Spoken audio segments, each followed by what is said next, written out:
Salamlar değerli izleyiciler ve dinleyiciler. Her vaxtınız xeyirli ve uğurlu olsun. Yeni bir programla sizin evlerinize qonaq gelmişik. Ümid edirəm ki, səhhətiniz, sağlamlığınız bu pandemi döneminde yerindedir. Sosyal medyada ve yaxud klasik medyada gelişmeleri takip edirsiniz. Ve biz de çalışırıq ki, bu gelişmeleri doğru düzgün, aydın perspektifle sizin evlerinize çatdırarlar. Bugünkü qonağımız çox tanınmış bir qonaqdır ve Amerika Birleşmiş Ştatlarının eski səfiri, büyük elçisi Bakıda ve hem de Minsk grubunda büyük fəaliyyətləri gösteren Matthew Price olacaktır. Matthew Bey ile bugün İngilizce bir program aparacaq. Elbette bizim həmkarlarımız Azərbaycancasını yazacaqlar ve size gönderəcəklər ve seslendirme olacaq. Ümid edirəm ki, yaxşı bir interview olsun. Mr. Matthew, thank you for accepting our invitation. Thank you, Mr. Talebi. I'm honored to be with you. Thank you. I have some question for you. My first question is about Iran's action against Azerbaijan. What did Iran want to show in recent days by holding a military exercise near the Azerbaijani border? A warning to Israel or concern about the closure of the transportation and the economic routes, or the fear of Armenia moving away from the Eastern Bloc to the West? Well, that's a very well-phrased question. I think there are a number of factors, a couple of which you touched upon. I think first and foremost, probably Iran was reacting to the military exercises in September in Azerbaijan among military forces of Azerbaijan, Turkey, and Pakistan. And I think probably the regime in Tehran felt it was important to react, number one, to show that it doesn't want to be intimidated by military force in its backyard. But number two, maybe more importantly, I think the government was sending a signal to the ethnic Azerbaijani population of northern Iran. As we know, 20 to 25% of Iran's population is Azerbaijani. And during the 44-day war, we recall that there were a large number of Azerbaijanis, ethnic Azerbaijanis in Iran along the border, along the Aras River, who were cheering the Azerbaijani forces as they moved westward. And then they turned northward, of course, towards Shusha. So I think maybe the government in Tehran is sending a signal to the ethnic Azerbaijani community that they shouldn't think about any more demonstrations, and they want to try to stop in Tehran any political statements that could lead to some sort of momentum with regard to autonomy for the ethnic Azerbaijanis.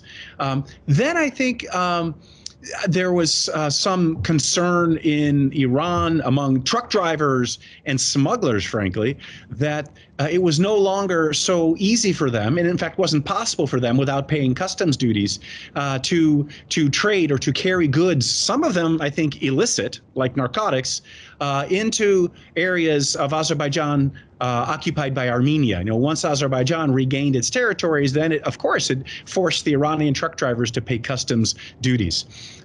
So I think finally the fourth issue is one you touched upon as well, Israel.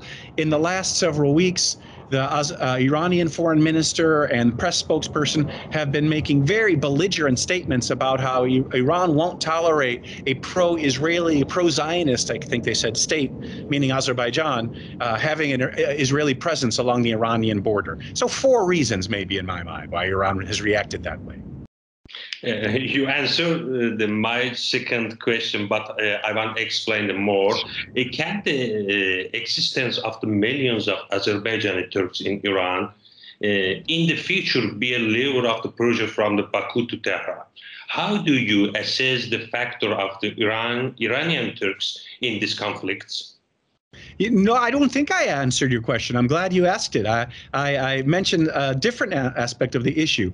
I personally do not see ethnic Azerbaijanis as being a future lever that someone else could use, could instrumentalize to put pressure on the regime in Tehran. I don't see that. I mean, in all my years overseeing or being responsible for U.S. policy toward the South Caucasus, Central Asia, Turkey, etc., both at the White House and State Department, we never considered that. That was never a policy objective or tool we looked at. We care about Azerbaijan very much and its success, its internal stability. And it always seemed to us that were we to try to play that card, we'd be opening up a Pandora's box inside of Azerbaijan. And the consequences of that could be really bad, of course, for Azerbaijan, but also for the broader strategic interests of the U.S. and its transatlantic allies. Thank you. You have been the U.S. ambassador to Baku and have also worked for the Minsk Group for many years. Mm-hmm. What do you know about the cause of failure? What encouraged Azerbaijan to pursue a military option? Well, first of all, I think the Minsk Group did its job. Back in 2009, the presidents of Armenia, at that time Serge Sarkisian and then Ilham Aliyev of Azerbaijan, they agreed to the framework for a peace agreement that we, the mediators, helped them reach. And so the Minsk Group, like any group of mediators, is really, it's like, think of a football match. The mediators are referees. The players are the countries and the country's leaders. The referees don't determine the outcome of the game. The referees help the game be fair and lead to an outcome that makes everybody happy, at least the spectators. So when Nikol Pashinyan became prime minister in 2018, he and President Aliyev initially had some good meetings. They had a meeting in Dushanbe, I think in October of that year, when both presidents afterwards said, we got along, more or less, they said, and it's time for us to strengthen the ceasefire arrangements along the line of contact and prepare our populations for peace. Never anything had that been said before, at least in my experience dealing with Nagorno-Karabakh. And that reflected the view in Azerbaijan at a very senior level. My friends in Baku were telling me directly that they welcomed that Pashinyan seemed ready to re-embrace that formula that I mentioned that had been preliminarily unofficially accepted in January of 2009 by both Azerbaijan and Armenia. But then something changed. And in the beginning of 2019, then Defense Minister Tanoyan said, we no longer favor that framework, which was a formula of land for peace. So Azerbaijan would regain its lands, and in exchange, the Armenian population in Karabakh would get peace. Tanoyan said at that point, no, our new formula is new territory or new lands, or new wars for new lands. So the defense minister of Armenia was saying, we're going to use military means to recover more lands. And we're not just going to occupy Azerbaijani territory, but we might want to gain more territory. Like what? Like Eastern Anatolia. And it was Prime Minister Pashinyan himself who said this similar thing then in the summer of 2020. Or 2019, sorry. And then in the summer of 2020, Pashinyan then commemorated the 100th anniversary of the Treaty of Sèvres. And as any historian of this part of the world knows, that treaty would have given Eastern Anatolia to a new Armenian state. So what I'm trying to say is Pashinyan provoked a war. He gave up on the negotiating process under the Minsk Group, and the new doctrine, his officially stated policy, was new wars for new territories. I think when President Aliyev saw that, he realized there's only one way forward, unfortunately, and that's going to be a military confrontation because Armenia wants one. And I don't think President Aliyev would mind it if I divulged that he had said to me and my colleagues in the Minsk Group, I will stick with the peace negotiations as long as there's a negotiation happening. When the negotiations are over, we're going to change our tactics. Sorry, just one second. What is your prediction for the situation in the areas that have not yet been liberated from the occupation? Or will the Russians leave these areas? Will the Armenians retreat from this position, or will we even see another conflict in the near future? I don't think we'll see another military conflict. Armenia has no capacity to wage a serious war with Azerbaijan or with anyone. I mean, we may see, I hope we don't see, continued isolated incidents of violence, sniper attacks. But those incidents have decreased in the areas of Karabakh still occupied by Armenians. Armenian troops. So I don't expect the Russian peacekeepers to leave anytime soon. Yes, they have a 5-year term after which it can be renewed, but I think President Putin is going to want to keep them there, and he's going to just keep them. He's going to keep them there unless he can negotiate something that Russia likes from Azerbaijan.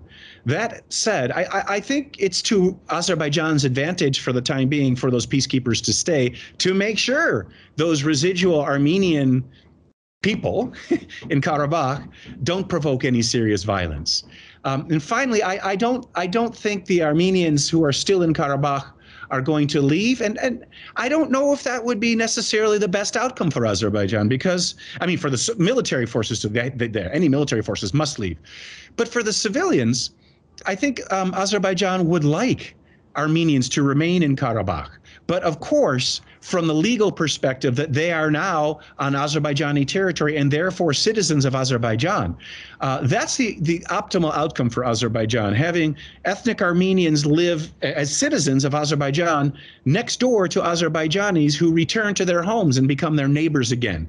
So that's something I think Azerbaijan would like, but what I'm sure Azerbaijan will refuse to do is to go back to the old framework of negotiations, the one Pashinyan rejected, which gave there a possibility to the Armenian side for the legal status of Karabakh possibly to change to something other than being part of Azerbaijan. From Azerbaijan's perspective, that deal is finished because of the war, but the Armenians are welcome to stay on that territory as citizens of Azerbaijan forever.